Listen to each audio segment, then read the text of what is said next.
محمد وعلى آل سيدنا ومولانا محمد وبارك وسلم صلاة وسلام عليك يا رسول الله صلی اللہ علیہ وسلم۔ حضرات، آج شعبان المعظم کی 2 تاریخ ہے، اور یہ وہ تاریخ ہے کہ جس تاریخ میں سراج الامہ حضرت امام اعظم ابو حنیفہ رضی اللہ تعالی عنہ کا انتقال ہوا۔ انتقال کا سبب یہ بنا کہ اس وقت خلیفہ بغداد حجاج بن یوسف یا منصور یہ خلیفہ تھا اس وقت کا، اور امام اعظم ابو حنیفہ اہل بیت اطہار سے بہت محبت کیا کرتے تھے، اور وہ آپ سے دلی بغض رکھتا تھا۔ تو اس نے آپ کو قاضی کی پوسٹ جو ہوتی ہے، قاضی القضات، وہ اس کا عہدہ دینا چاہا اور اس کی پیشکش کی، تو آپ نے منع فرما دیا، کہا کہ میں اس عہدے کے قابل نہیں ہوں۔ تو اس نے کہا کہ تم جھوٹ بولتے ہو، تو آپ نے فرمایا کہ تم سچ کہہ رہے ہو کہ قاضی جھوٹ بولتا ہے تو پھر وہ سمجھے فیصلہ کرنے کے قابل ہی نہیں ہے، تو تم خود کہہ رہے ہو کہ میں جھوٹ بولتا ہوں۔ تو اس کو بڑا غصہ آیا، تو کہنے لگا کہ بننے کیوں نہیں چاہتے ہو تم قاضی؟ تو آپ نے فرمایا کہ قاضی اگر میں بنوں گا تو اسی شرط پر بنوں گا کہ اگر خلیفہ وقت کے خلاف بھی اگر کوئی فیصلہ ہوگا تو میں اس کے خلاف بھی فیصلہ دوں گا۔ تو کہا کہ اگر تجھے یہ پسند ہو کہ میں تیرے خلاف بھی کوئی بات کہوں تو بن جاؤں۔ تو بڑا اس کو بڑا غصہ آیا، اور اس نے اٹھا کر آپ کو جیل میں ڈال دیا۔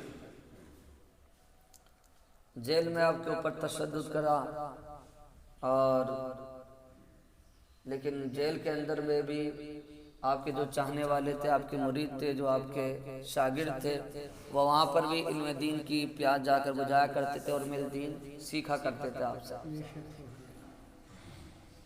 لیکن جب اس نے یہ دیکھا کہ یہاں پر بھی لوگ آپ کے پاس آنے سے باز نہیں آ رہے ہیں، تو کسی ذریعے سے اس نے آپ کو زہر دلا دیا اور آپ کا انتقال ہو گیا۔ انا للہ و انا الیہ راجعون۔ تو آپ کا جنازہ کہاں سے نکلا؟ جیل کے اندر سے۔ تو آپ کے چاہنے والوں کا اور ازدحام کا یہ عالم تھا جنازے میں کہ آپ کی جنازے کی نماز 1 بار نہیں، 2 بار نہیں، بلکہ 6 مرتبہ پڑھی گئی۔ کتنی مرتبہ؟ کیونکہ لوگ ہی اتنے تھے کہ ان کی نماز جنازہ میں بہت کثیر تعداد تھی، اور تو 6 مرتبہ اس پہ لاؤڈ اسپیکر وغیرہ کے انتظامات نہیں تھے، سمجھ رہے ہیں؟ تو کافی مجمع رہا ہے۔ تو یہ ہیں امام اعظم ابو حنیفہ رضی اللہ عنہ، جن کے تعلق سے میں 2 واقعات آپ کو سناؤں۔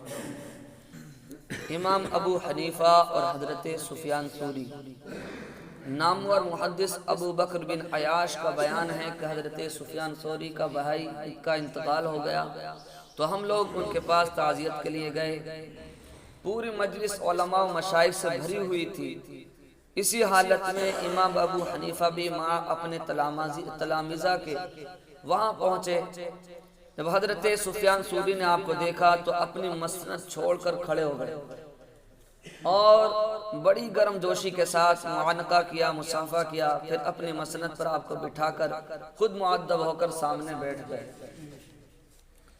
جب امام ابو حنیفہ چلے گئے تو وہ کہتے ہیں کہ میں نے حضرت سفیان ثوری سے عرض کیا کہ حضرت، آج کا آپ کا یہ طرز عمل مجھ کو اور میرے ساتھیوں کو بے حد ناگوار گزرا کہ آپ نے امام ابو حنیفہ کی تعظیم میں بہت مبالغہ فرمایا، اور حضرت سفیان ثوری رحمت اللہ علیہ نے فرمایا کہ تمہیں کیوں ناپسند ہوا؟ امام ابو حنیفہ رحمۃ اللہ علیہ ایک جلیل القدر صاحب علم ہیں، میں ان کی تعظیم کے لیے کیوں نہ کھڑا ہوتا؟ اگر ان کے علم کی تعظیم کے لیے نہ اٹھتا تو ان کے فقہ کے لیے اٹھتا، اگر ان کے فقہ کے لیے نہ اٹھتا تو ان کے تقوی کے لیے اٹھتا، اگر ان کے تقوی کے لیے نہ اٹھتا تو ان کے سن و سال کا خیال کر کے ان بزرگی کا تو تب کھڑا ہوتا۔ ابو بکر بن عباس کہتے ہیں کہ حضرت سفیان ثوری نے مجھے ایسا خاموش کر دیا کہ میں بالکل ہی لاجواب ہو کر رہ گیا۔ تبصرہ تاریخ بغداد جلد اول صفحہ نمبر 48۔ تو اس سے نتیجہ یہ نکلتا ہے، اللہ اکبر، کتنا نورانی اور بابرکت زمانہ تھا کہ اس مقدس دور کے علماء حق اخلاص اور للہیت کا مجسمہ تھے۔ آج علماء کا باہمی تحاسد و تباغض دیکھ کر زندگی سے نفرت ہونے لگتی ہے۔ کاش اپنی زندگی میں ہم بھی یہ رحمت والا دور دیکھتے، مگر افسوس کہ ہم ایسے زمانے میں پیدا ہوئے۔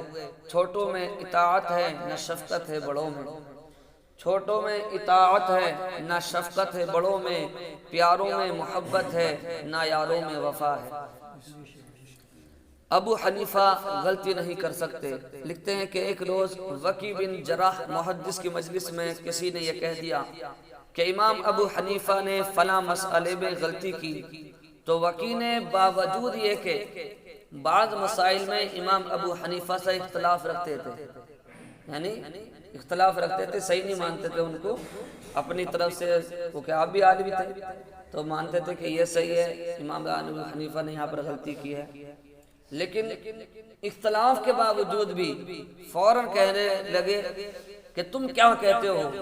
بھلا ابو حنیفہ رحمۃ اللہ علیہ مسائل میں کس طرح غلطی کر سکتے ہیں، جبکہ امام ابو یوسف اور ظفر جیسے اور امام محمد جیسے صاحب قیاس اور یحییٰ بن زاہدہ، حفص بن غیاث و حبان و مندل جیسے حفاظ حدیث اور قاسم بن معن جیسا ماہر لغت و ادیب اور داؤد طائی و فضیل بن عیاض جیسے زاہد و متقی لوگ ان کی مجلس اور درس میں حاضر رہتے ہیں، جس کے ہم نشین اہل مجلس ایسے باکمال ہوں وہ غلطی نہیں کر سکتا، اور اگر اتفاقاً اس سے کبھی کوئی غلطی ہو بھی جائے تو اس کے ہم نشین اس غلطی کی اصلاح کر دیں گے۔ سبحان اللہ۔